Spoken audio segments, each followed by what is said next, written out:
নমস্কার বন্ধুরা, চলুন দেখে নেই আজকের পশ্চিমবঙ্গের 25টি তাজা খবর। আমাদের চ্যানেলে নতুন হয়ে থাকলে চ্যানেলকে অবশ্যই সাবস্ক্রাইব করুন, আর আপনি ভিডিওটি কোথা থেকে দেখছেন অবশ্যই কমেন্ট করে জানান। আজ সুপ্রিম কোর্টে পশ্চিমবঙ্গের ভোটার তালিকা সংক্রান্ত একটি গুরুত্বপূর্ণ শুনানি অনুষ্ঠিত হয়েছে, যা ঘিরে রাজনৈতিক মহলে ব্যাপক চাঞ্চল্য তৈরি হয়েছে। সূত্রের খবর, আদালত পুরো বিষয়টি বিস্তারিতভাবে খতিয়ে দেখার নির্দেশ দিয়েছে এবং প্রশাসনের ভূমিকা নিয়ে একাধিক প্রশ্ন তুলেছে। এই মামলার গুরুত্ব এতটাই বেশি যে বিশেষজ্ঞরা মনে করছেন এর রায় ভবিষ্যতের নির্বাচনী প্রক্রিয়াকে প্রভাবিত করতে পারে। সাধারণ মানুষের মধ্যেও এই খবর নিয়ে আগ্রহ বাড়ছে এবং সবাই এখন আদালতের পরবর্তী নির্বাচনের আগে রাজনৈতিক উত্তেজনা চরমে পৌঁছেছে পশ্চিমবঙ্গে। প্রধানমন্ত্রী নরেন্দ্র মোদী মালদার একটি ঘটনাকে কেন্দ্র করে রাজ্য সরকারকে তীব্র আক্রমণ করেছেন। তিনি অভিযোগ করেছেন যে সাধারণ মানুষের নিরাপত্তা বিঘ্নিত হচ্ছে এবং ভোটের পরিবেশ সঠিক নয়। পাশাপাশি তিনি নির্ভীক ও সুষ্ঠু ভোটের আশ্বাস দিয়েছেন। এই মন্তব্যের পর রাজনৈতিক মহলে তীব্র প্রতিক্রিয়া শুরু হয়েছে এবং শাসক দলও পাল্টা জবাব দিয়েছে। মুখ্যমন্ত্রী মমতা বন্দ্যোপাধ্যায় আজ ভোটারদের উদ্দেশ্যে একটি গুরুত্বপূর্ণ বার্তা দিয়েছেন।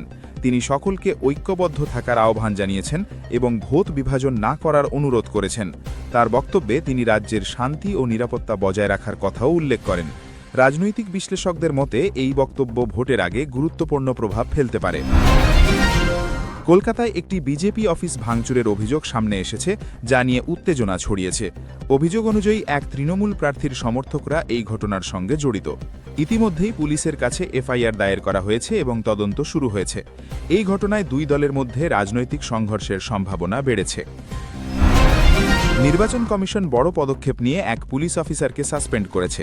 মাত্র কয়েকদিন আগে নিয়োগ পাওয়ার পরই এই সিদ্ধান্ত নেওয়া হয়েছে, যা প্রশাসনিক স্তরে বড় আলোড়ন সৃষ্টি করেছে।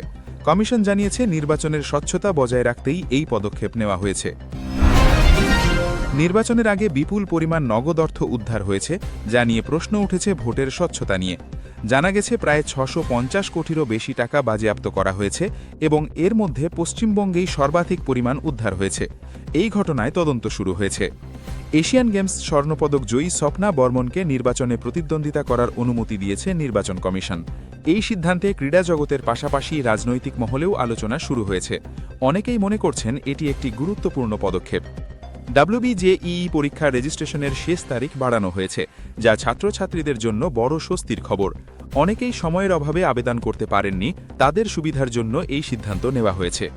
কলকাতার পরিবহন ব্যবস্থায় উন্নতির লক্ষ্যে আরবান মোবিলিটি চার্টার প্রকাশ করা হয়েছে। এতে ট্রাফিক সমস্যা কমানো এবং যাতায়াত সহজ করার পরিকল্পনা রয়েছে। ভোটার তালিকা নিয়ে বড় বিতর্ক তৈরি হয়েছে। লক্ষাধিক মানুষের নাম বাদ পড়ার আশঙ্কা তৈরি হয়েছে বলে সূত্রের খবর, যা নিয়ে সাধারণ মানুষের মধ্যে উদ্বেগ দেখা দিয়েছে। কলকাতার হাজরা এলাকায় রাজনৈতিক সংঘর্ষের ঘটনা সামনে এসেছে। পরিস্থিতি নিয়ন্ত্রণে রাখতে পুলিশ মোতায়েন করা হয়েছে এবং তদন্ত চলছে। দক্ষিণবঙ্গে কালবৈশাখীর সতর্কতা জারি করা হয়েছে।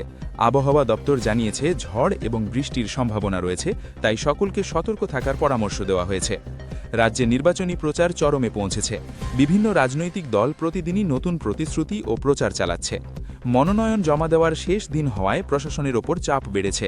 বিভিন্ন কেন্দ্রে দীর্ঘ লাইন দেখা গেছে। কেন্দ্র ও রাজ্যের মধ্যে রাজনৈতিক সংঘাত আরও বেড়েছে। বক্তব্য ও পাল্টা বক্তব্যে উত্তেজনা বাড়ছে। কলকাতায় যানজটের সমস্যা আজও অব্যাহত রয়েছে। অফিস টাইমে মানুষের ভোগান্তি বেড়েছে।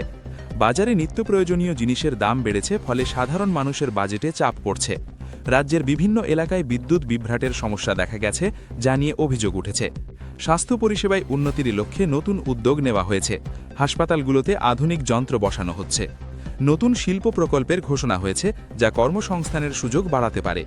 রেল পরিষেবায় বিলম্বের কারণে যাত্রীদের সমস্যায় পড়তে হচ্ছে। শহরে দূষণের মাত্রা বেড়েছে, স্বাস্থ্য বিশেষজ্ঞ সতর্ক করেছেন। একটি বড় সড়ক দুর্ঘটনার খবর সামনে এসেছে। আহতদের চিকিৎসা চলছে। পুলিশ একটি বড় অপরাধ চক্র ধরেছে বলে জানা গেছে। তদন্ত চলছে। দিনের শেষে বড় রাজনৈতিক ঘোষণা আসতে পারে বলে জল্পনা চলছে, যা রাজ্যের রাজনীতিতে নতুন মোড় আনতে পারে। এই ছিল আজকের 25টি বড় খবর। ভিডিওটি ভালো লাগলে লাইক, শেয়ার এবং সাবস্ক্রাইব করতে ভুলবেন না।